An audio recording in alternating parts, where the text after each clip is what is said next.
Hello everyone, আমি lovely শহীদ। আমার cooking channel nostalgic cooking থেকে আপনাদের সবাইকে আবারও স্বাগত জানাচ্ছি। আজকে খুব সহজ একটি রেসিপি নিয়ে আপনাদের সামনে আমি আবার চলে এসেছি। আমার এই খুব সহজ রেসিপিটির নাম হচ্ছে আনারসের জুস বা পাইনঅ্যাপল জুস। পাইনঅ্যাপল জুসটা আমরা বরাবর যেরকম করে খেয়ে এসেছি তার থেকে আজকে একটু ডিফারেন্ট ওয়েতে খাবো। আজকে আমি আপনাদের সামনে বানিয়ে দেখাতে যাচ্ছি স্পাইসি পাইনঅ্যাপল জুস, যেটা খেতে এই গরমের সময় কিন্তু খুবই ভালো লাগে।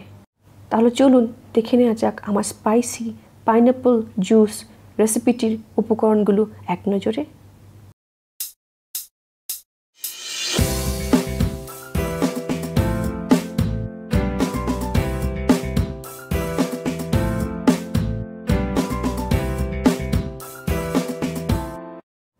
আমি এখানে নিয়ে নিয়েছি 2টি মাঝারি সাইজের আনারস।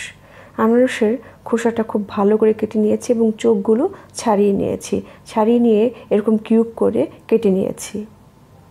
আরও নিয়ে নিয়েছি 2টি কাঁচামরিচ, পুদিনা পাতা এবং ধনে পাতা বেটে 1 টেবিল চামচ পরিমাণ।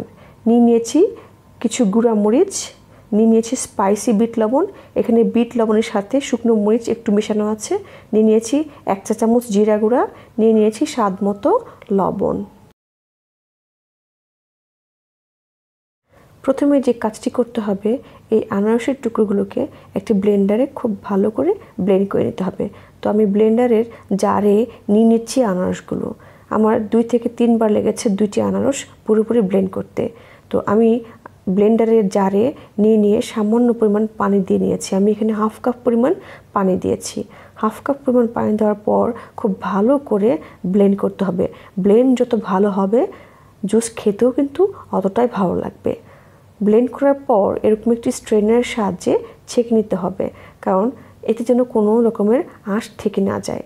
তো আমি এরকম একটি স্ট্রেনারের সাহায্যে ছেঁকে নিচ্ছি, কারণ আনারস ব্লেন্ড করার পরও কিন্তু এর মধ্যে কিছুটা আঁশ থেকে যাওয়ার পসিবিলিটি থেকে যেতে পারে। তো আমি দেখিয়ে দিচ্ছি, এই যে ব্লেন্ড করার পরে কিন্তু এখানে আঁশ রয়ে গেছে। তো এই আঁশটা আমি ফেলে দিচ্ছি এবং বাকি যে আনারসের টুকরোগুলো ছিল সেগুলো একই প্রসেসে সবগুলো ব্লেন্ড করে নিচ্ছি। সবগুলো ব্লেন্ড করে আমার শেষ হয়ে গেছে এবং কতটা সুন্দর হয়েছে এবং ফেনা ফেনা হয়েছে। এই পর্যায়ে কী করতে হবে, এখান থেকে 3 থেকে 4 চা চামচ কিছুটা আনারসের জুস নিয়ে নিতে হবে ব্লেন্ডার জারে, এবং যে মশলাগুলো আমি রেখেছিলাম সেই মশলাগুলো এর মধ্যে দিয়ে নিতে হবে। মশলাগুলো একে একে দিয়ে দিচ্ছি। মশলাগুলো দিয়ে দেওয়ার পরে সবগুলো মশলা একসাথে ব্লেন্ড করে নিতে হবে। ব্লেন্ড করে খুব ভালো করে ব্লেন্ড করতে হবে যাতে কোনো ধরনের আঁশ না থাকে এর মধ্যে। তো আমি দিয়ে দিচ্ছি। সবগুলো মশলা দিয়ে দেওয়ার পর দিয়ে দিলাম লবণ স্বাদ মতো। লবণটা আপনারা আপনাদের পরিমাণ মতো ব্যবহার করবেন। আর ঝালটাও, যেহেতু এটা স্পাইসি পাইনঅ্যাপল জুস সেহেতু এটা একটু স্পাইসি হবে। এখানে আমি কিন্তু মরিচও ব্যবহার করেছি, আপনারা সেটা পরিমাণ মতো খাবেন। আমি আমার পরিমাণ মতো মরিচ দিয়ে নিয়েছি জুসে। তো আমার ব্লেন্ড করা শেষ হয়ে গেছে। এখন আমি এই স্মুথ পেস্টটুকু, মশলার পেস্টটুকু জুসে ঢেলে দিচ্ছি। ঢেলে দেওয়ার পর খুব ভালো করে চামচ দিয়ে নেড়ে নেড়ে পুরো জুসের সাথে মিশিয়ে নিতে হবে, যেন খুব ইভেনলি মিক্সড হয়ে যায়। মিশানোর পর তৈরি হয়ে গেল আমার স্পাইসি পাইনঅ্যাপল জুস। আমি এরকম গ্লাসে সার্ভ করে নিচ্ছি।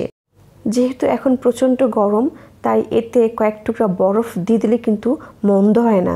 তো আমি দিয়ে দিলাম কয়েক টুকরা বরফ এখানে।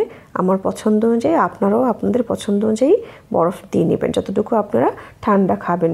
শেষ পর্যায়ে আমি দিয়ে দিলাম কিছু মরিচের গুঁড়া।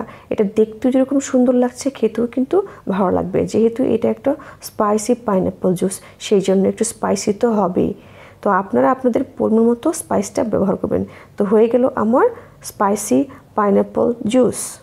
পাইনঅ্যাপলে রয়েছে প্রচুর পরিমাণে ভিটামিন সি, যা আমাদের শরীরকে নানা রকম রোগবালাই থেকে রক্ষা করে থাকে। ভিউয়ার্স, এই ছিল আমার স্পাইসি পাইনঅ্যাপল জুসের একটি অসাধারণ রেসিপি।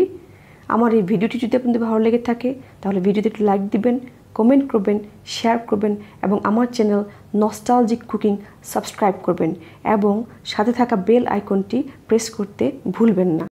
সাথে থাকা বেল আইকনটি প্রেস করলে আমার রান্নার নতুন নতুন ভিডিও সবার আগেই আপনারা ঘরে বসে পেয়ে যাবেন। আজ এই পর্যন্তই। আগামীতে নতুন কোনো রেসিপি নিয়ে আবার আপনাদের সামনে হাজির হয়ে যাব।